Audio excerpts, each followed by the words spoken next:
tarde, eu sou enfermeira Yara. Quero começar agradecendo a organização desse evento e poder trazer um pouco da experiência sobre os acessos venosos em coagulopatias e uma ênfase na hemofilia. As coagulopatias hereditárias são doenças hemorrágicas resultantes da falta ou qualitativa ou quantitativa de uma ou mais das proteínas plasmáticas, os fatores da coagulação. Ele tem uma característica comum, a redução da formação de trombina, que é um fator essencial para a coagulação do sangue. E as pessoas acometidas por essas coagulopatias podem apresentar sangramento de gravidade variável, espontâneo ou pós-traumáticos, presente no nascimento ou diagnosticado ocasionalmente devido a uma cirurgia ou um tratamento dentário.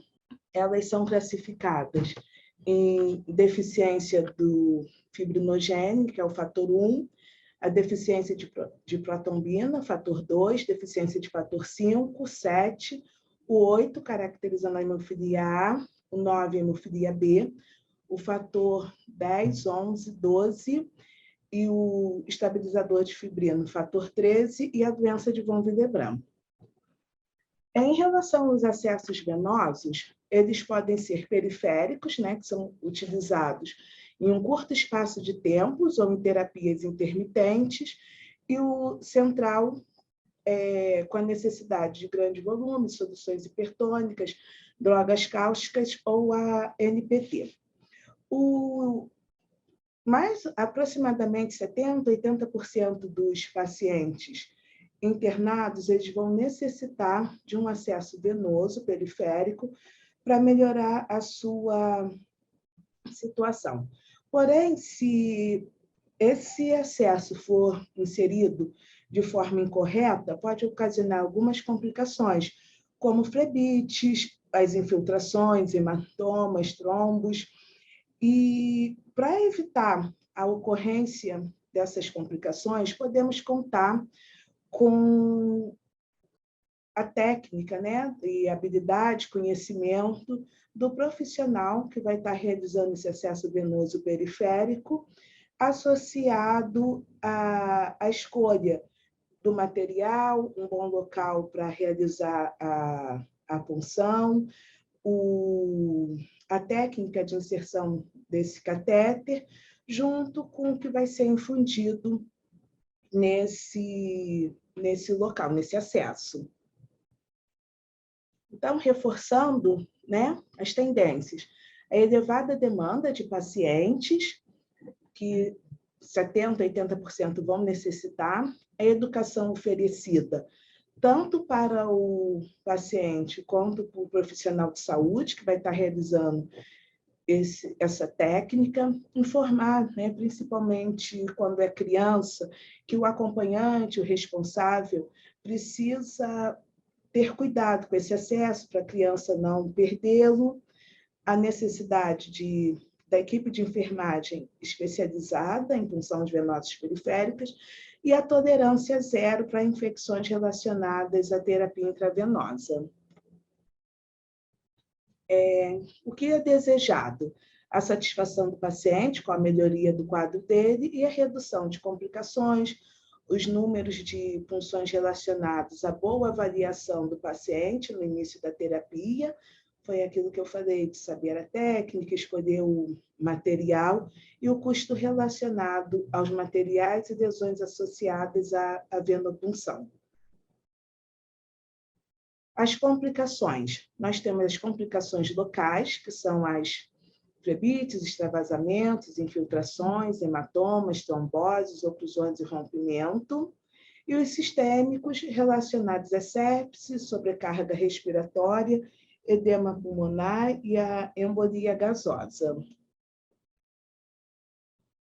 É uma ferramenta que nos ajuda bastante a evitar uma das complicações, é a escala de avaliação de flebite, que é um instrumento que vai possibilitar o gerenciamento de riscos, alertando contra alertando quanto à prevenção de eventos adversos relacionados à saúde. Então, a gente vai seguindo essa escala, essa variação, né? Tem que ser feita diária e para manter o acesso venoso periférico sem causar grandes danos ao paciente. Em relação à hemofilia, né? Quando o tratamento da hemofilia implica infusões regulares numa idade precoce e mantida por um longo período, como a profilaxia primária, imunotolerância, às vezes alguns tratamentos, né, que demandam mais tempo de um acesso, a disponibilidade do acesso venoso e suas durações são cruciais. E isso acontece também nas crianças, quando descobrem a doença. Então, as múltiplas punções venosas poderão causar algumas hemorragias ligeiras e equimoses no local da punção. E punções venosas repetitivas expõem pacientes e cuidadores a grandes sofrimentos e podem aumentar o risco de complicações como a síndrome compartimental. A síndrome compartimental, ela é uma pressão intersticial sobre a pressão de perfusão capilar dentro de um compartimento fechado, que vai comprometer os músculos, vasos, terminações nervosas e provocando uma lesão tecidual. Então, é importante reforçar o cuidado que devemos ter durante uma punção venosa, a escolha de um bom material, a escolha do local, para evitar com que essa complicação venha a acontecer. Os cuidados na punção venosa. É muito importante a lavagem das mãos, sempre orientar os cuidadores, né, todos os profissionais envolvidos da importância da lavagem das mãos na prevenção da infecção e o uso de luvas também. Nunca funcionar sem luvas. Isso é uma segurança para todos os envolvidos. A questão da escolha do acesso venoso. O local da punção deverá ser alterado frequentemente, de modo a evitar a cicatrização das paredes dos vasos. Não funcionar veias profundas ou artérias, a não ser em situações de extrema necessidade e com a infusão prévia do fator. E caso seja necessário, ao funcionar uma artéria, dá preferência à artéria radial, comprimida por 15 minutos após a retirada da agulha. E é importante também não funcionar, né? Evitar a punção na região do punho e membros inferiores, por conta de hematomas, e sempre que acabar de infundir o fator ou algum medicamento, comprimir esse local por uns 5 minutos com o braço esticado.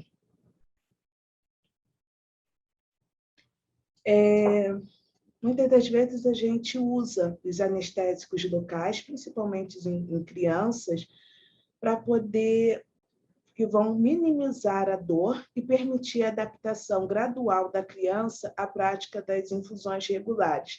Então, orientamos que esse anestésico seja colocado uns 20 a 30 minutos antes da punção, nos possíveis locais de punção, que vai minimizar a dor. E são esses que usamos muitas vezes aqui na instituição. Estimular também as crianças exercício com as mãos para a melhoria do acesso venoso. Então, a gente coloca muitas brincadeiras na água e a criança, nesse caso, empurrando a bolinha na água para fortalecer o acesso e só temos que evitar brinquedos ásperos e pontiagudos com risco de lesão para as crianças. Em relação ao garrote, o ideal é o garrote largo, mas se não tiver, se for só esse de lácteos, colocar um protegido, o local ideal é 3 a 4 dedos acima do local da punção. A asepsia deve ser feita com técnica de limpeza em uma única direção, indo virando a gás embebida no antisséptico escolhido, e não ficar indo e voltando, sempre na mesma direção.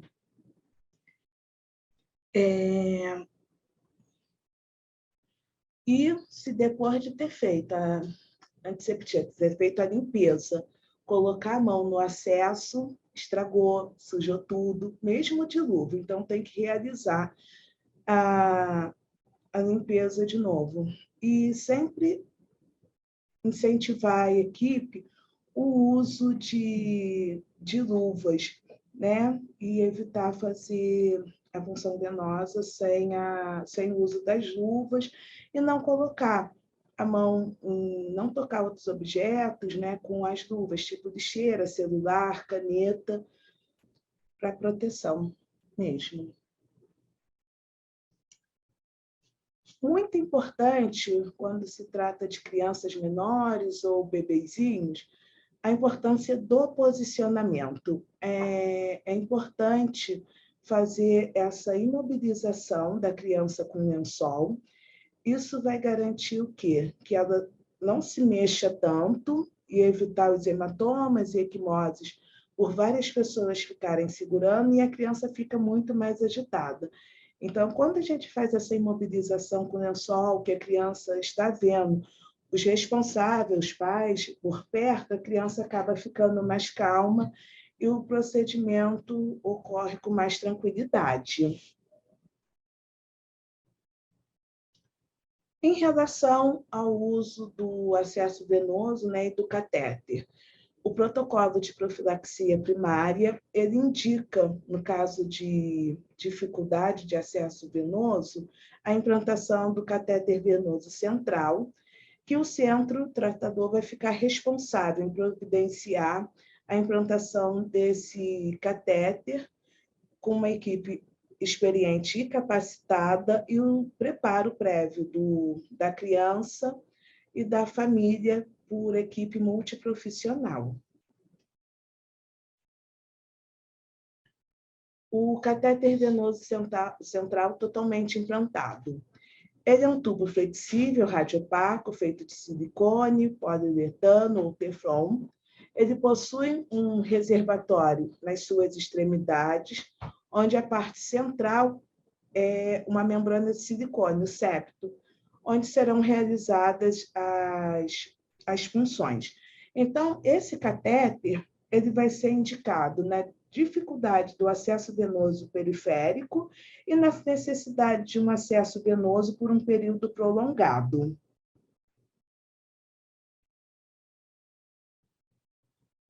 Quais seriam as vantagens desse catéter, né? Ele vai dispensar o curativo diário, tem menos risco de infecção, é mais estético, permite a natação, porque a gente orienta um bom esporte para as crianças para fortalecer a musculatura, melhorar o acesso venoso é a natação, menos sujeitos a acidentes como arrancamento, quebra, porque a criança tem a curiosidade, então puxa, se for um catéter que fique alguma parte exteriorizada, perfurações e corrosão, e facilita o tratamento domiciliar, conforme é preconizado nos nossos protocolos.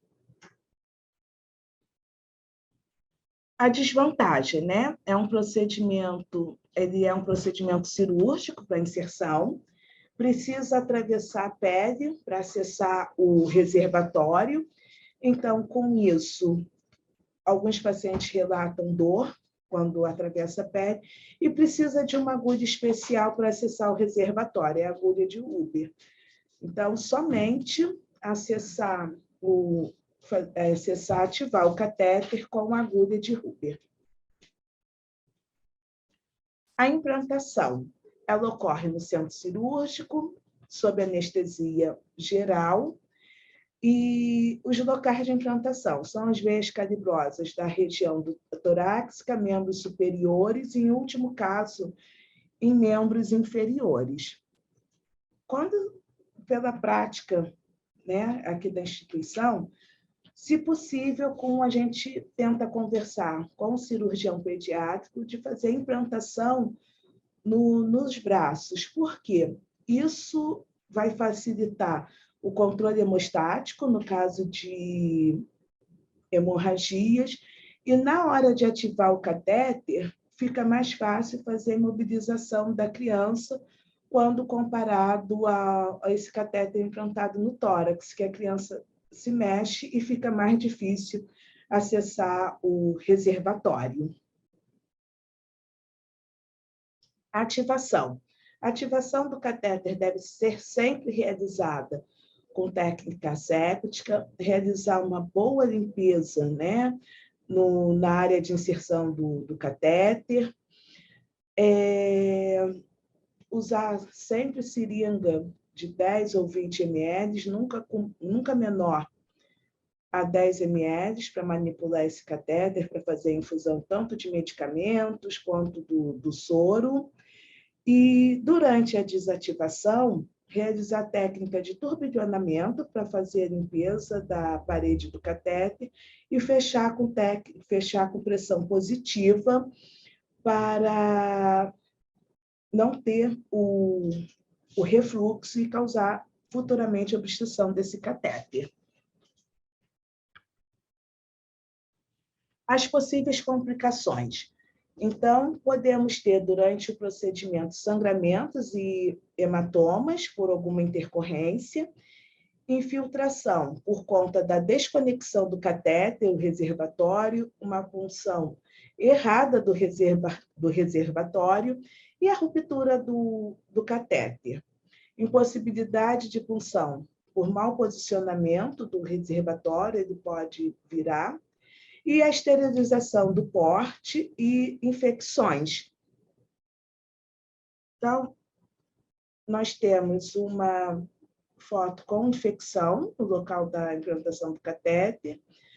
A próxima é a esterilização do porte. Temos uma implantação, o catéter ficou implantado muito baixo, fora do local, e essa última, ele disposicionou e ficou enrolado. Então, são possíveis complicações. E o que fazer é interromper sempre o procedimento, comunicar a equipe médica ou uma equipe de hemodinâmica para poder resolver as possíveis complicações. Então, medidas para diminuir essas complicações, né? Reduzir ao máximo as indicações do catéter venoso central, mesmo sendo uma praticidade para quem está ativando o catéter, que sabe exatamente onde fazer, mas insistir nos acessos venosos periféricos. É muito importante o treinamento